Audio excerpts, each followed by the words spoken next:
Monsoon आते ही बालों का गिरना लाजमी है। बहुत ज्यादा हेयर फॉल, स्कैल्प ऑयली होना, बालों का फ्रिज बढ़ना। मेरे साथ अगर आप भी हर साल इसी तरीके की प्रॉब्लम फेस करते हो तो this video is for you. Without skipping this video, watch till the and.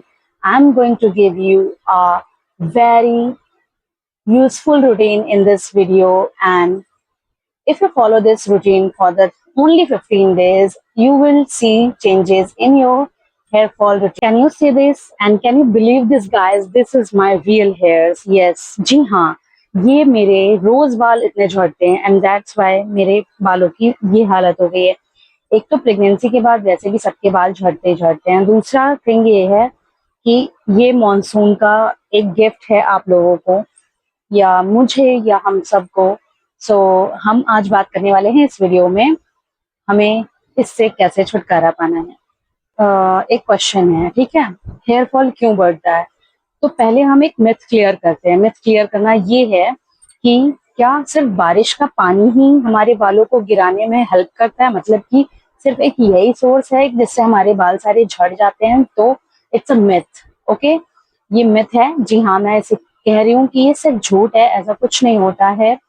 होता क्या है, ह्यूमिडिटी बढ़ती है, स्कैल्प पे ऑयल आता है अंदर से। जो हमारे स्कैल्प के अंदर जो छोटे छोटे से होल होते हैं जहाँ से बाल हमारे ग्रो करते हैं, वहां से ऑयल फेंकता है हमारा स्कैल्प, और उसमें ही बाहर की सारी धूल मिट्टी आके जमा हो जाती है, जिसकी वजह से हमारा जो स्कैल्प है वो धीमे धीमे डैमेज होता है। जब डैमेज होता है तो फॉलिकल्स कमजोर हो जाते हैं, कमजोर होते हैं तो वो बाल हमारे टूटने लग जाते हैं।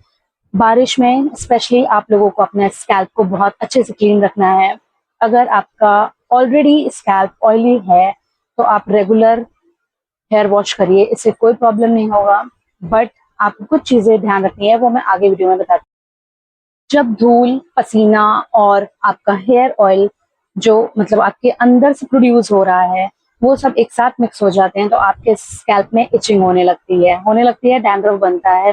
डैंड्रफ, बहुत लोगों को ड्राई फ्लेक्स होते हैं, बहुत लोगों को आप ऐसे ऐसे इच करोगे तो आपके नेल्स जो हैं, नेल्स में भर जाएगा। तो उससे आप पता कर सकते हो कि आपका जो डैंड्रफ है वो आपके हेयर से ऑयल आ रहा है उससे बन रहा है। Okay, so the first thing is shampoo regular करना। ये एक मिथ कह सकती हूँ मैं, इसलिए क्योंकि बहुत सारे लोगों की स्कैल्प बहुत ज्यादा ऑयली रहती है तो आप रेगुलर शैम्पू यूज कर सकते हैं। बट क्या करना है, you have to select mild shampoo. जी हाँ, डव सबसे माइल्ड है आजकल जो शैम्पू आ रहे हैं उनमें। Need not to use harsh shampoo use करोगे रेगुलर बेसिस पे तो बाल और डैमेज हो जाएंगे।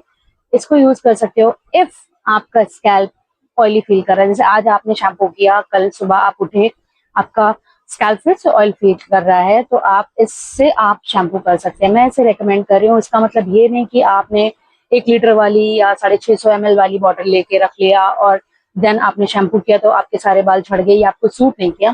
First you have to do, sachet लो, 5 रुपए के या 10 रुपए के, जो भी सैशे आते हैं, 2 रुपए का जो भी आ रहा है, उससे यूज करो। उसको यूज करने के बाद अगर आपको सूट करता है देन आप इसे परचेज करो और आप इसको रेगुलर बेस पे यूज करो for the whole monsoon season. अगर आपका स्कैल्प बहुत ज्यादा ऑयली है, करना ये है कि स्कैल्प जितना क्लीन रहेगा उतना ज्यादा आप हेल्दी फील करोगे।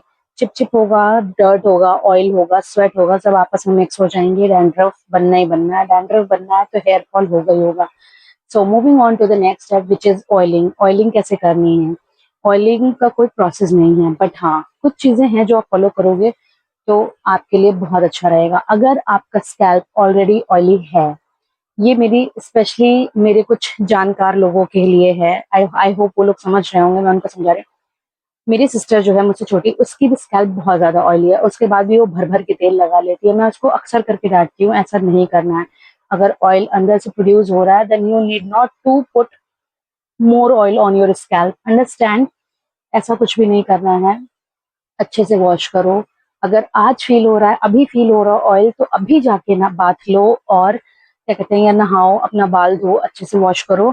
अदरवाइज बहुत ज्यादा डैमेज हो जाएगा, और जब बहुत एक्सट्रीम डैमेज हो जाता है गाइज तो फिर वो कवर नहीं हो पाता है। फिर चाहे ट्राया के पास जाओ, चाहे डॉक्टर बत्रा के पास जाओ, चाहे इसके पास जाओ, चाहे इसके पास जाओ, किसी के भी पास जाओ, फिर वो रिकवरी नहीं हो पाती। अगर स्कैल्प ऑलरेडी ऑयली है तो रोज रात भर तेल लगा के रखने के लिए आपका बॉडी एडजस्ट नहीं कर पाएगा। जी हाँ, जैसे बहुत लोग हम लोग क्या करते हैं, रात में ऑयलिंग कर ली, अच्छे से हैवी ऑयलिंग कर ली एंड देन हम सो गए बाल बांध के। ऐसा नहीं करना है, स्पेशली ऑयली स्किन वालों के लिए। प्लीज प्लीज समझो इस चीज को। तेल अगर अंदर से आ रहा है तो प्लीज उसे छोड़ना, मतलब उस पर और ज्यादा तेल नहीं लगाना है, ठीक है? और ज्यादा तेल मत लगाओ। अगर तुमको फील हो रहा है कि आपके हेयर्स पे ऑयल आपको लगाना है, मॉर्निंग में उठो, अपने बालों पे अच्छे से तेल लगाओ। लाइट वेट ऑयल यूज करना है, just like this coconut oil. Coconut oil, और मैंने इससे पहले वीडियो नायका का बनाया था तो उसमें ये ऑयल मेंशन किया था। ये भी काफी लाइट वेट है, पर ये 9 in 1 है, रोजमेरी है, भृंगराज है। दोनों बहुत लाइट वेट ऑयल हैं। जो आप लोगों को समझ में आए आप लोग देख सकते हो अपनी मतलब पॉकेट और बजट फ्रेंडली, जैसा भी आप समझो। वैसे मैं सबसे ज्यादा मानसून में ये रिकमेंड करने वाली हूँ। This is the best oil for the monsoon season.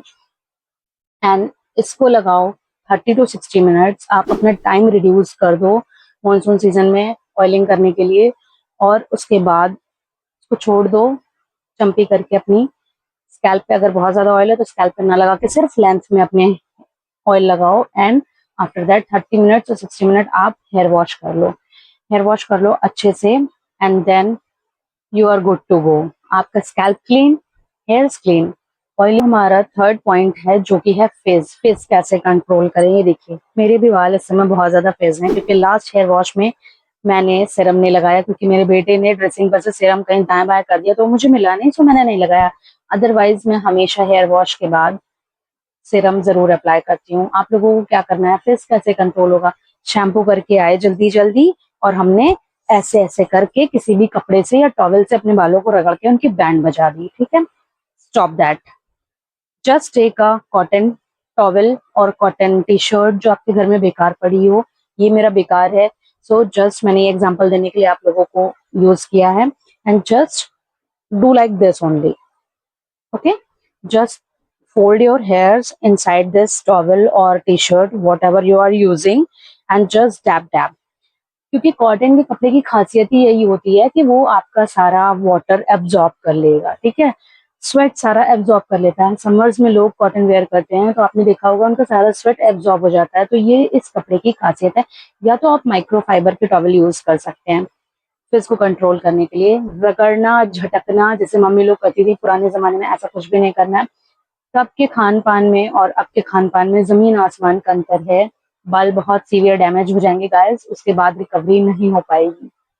तो अगर आप पंखे के सामने कहीं भी सुखा रहे हैं, अगर आप उसको नेचुरल एयर में अगर ड्राई होने दे सकते हैं तो नेचुरल एयर में ड्राई करो। ड्रायर यूज मत करो। जितना भी आप इन टूल से दूर रहोगे उतना आपके बालों के लिए अच्छा रहेगा। अच्छा, कुछ कॉमन मिस्टेक्स की बात कर लेते हैं। तो कॉमन मिस्टेक्स क्या? जल्दी जल्दी नहा के आए, बहुत एक तो टाइम पे एकदम नहाने गए, ठीक, फिर हमें ऑफिस निकलना है या कॉलेज निकलना है, हमने उठाए अपने गीले बाल, एक जूड़ा बनाया और चल दिए। वेट हेयर्स को कभी टाई नहीं करना है। Second thing, use scrunchie like this, जो कि एक बहुत ज्यादा, इसको क्या बोलते हैं, कौन सा कपड़ा बोलते हैं इसको, जो भी मतलब सिल्क टाइप का कपड़ा होता है, ये इस टाइप का स्क्रंची यूज करो। कभी किसी का कॉम आपको यूज नहीं करना है। Use your com. अगर घर में कुछ बिन मतलब बिन बुलाए नहीं, सॉरी, अगर कुछ मेहमान आ गए हैं और उन्होंने आपका कॉम यूज कर लिया है तो आप इसको ऐसे यूज नहीं करोगे। You have to take your shampoo and apply it on this. Wash करो इसे अच्छे से, देन आप अपने कॉम को यूज करो, क्योंकि यू नेवर नो उनको डैंड्रफ है या उनको स्कैल्प में कौन सी प्रॉब्लम है, तो वो आपको भी वो उसको गिफ्ट में देके चले जाएंगे। For the safer side, wash it first then use it on your hair and just replace this comb with this, okay? Use always wooden com.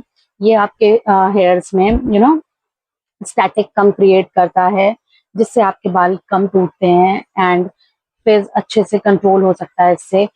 इसमें आपका बाल फंस जाएगा, आप खींचोगे, जोर से खींचोगे, जोर से खींचोगे, उसका असर यहाँ पे नहीं पड़ता, उसका असर यहाँ पे पड़ता है। इससे आपके बाल और डैमेज हो जाएंगे।